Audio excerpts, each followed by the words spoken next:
இப்ப இந்த தேர்தல் முடிஞ்சிருச்சுல, போட்டிட்டு வேட்பாளர் போட்டு வேலை செஞ்சுக்கிட்டு இருக்கேன். இப்ப அந்த கேள்வி கேட்கக்கூடாது. எதிர்வரும் காலங்கள்ல அது குறித்து சிந்திப்போம். இப்ப அதுக்கு வாய்ப்பு இல்லை. இல்ல அவருக்கும் தெரியும், அவருக்கும் தெரியும்.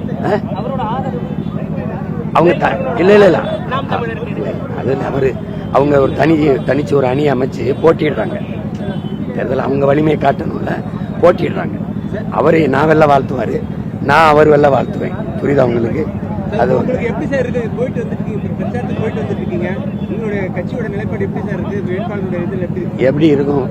நாட்டுக்கும் மக்களுக்கும் அக்கறையா நிற்கிற ஒரே மகன் நான் தான். எல்லாரும் 2000 2500 இது இலவசம், அது இலவசம், அது இலவசம், இலவசம். இலவசம்ங்கிறது சீட்டிங், ஏமாற்று. நான் அந்த நிலையிலிருந்து மொத்தமா மாற்றணும்னு நினைக்கிறேன். நான் 3 தான் இலவசம்: தண்ணீர், குடிக்கிற நீர், படிக்கிற கல்வி, பார்க்குற மருத்துவம். இது 3 தான் தரமா, கட்டணம் இல்லாத உலக தரத்துக்கு என் மக்களுக்கு கொடுப்பேங்கிறேன். மற்றதெல்லாம் எதுவும் இலவசம் தர முடியாது. கல்விக்கேற்ற வேலை, வேலைக்கேற்ற சம்பளம், அதை கொண்டு வாழ்கிற பெருமை மிக்க வாழ்வை கொடுப்பேன். புரியுதுன்னு நினைக்கிறேன். நஞ்சில்லா உணவு, அதுவே என் கனவு. நானே விவசாயம் செய்வேன். ஒரு பூச்சி, ஒரு ரசாயன உரம் இல்லாமல் தூய உணவை, நல்ல உணவை என் மக்களுக்கு கொடுப்பேன். குடிநீரை நானே கொடுப்பேன்.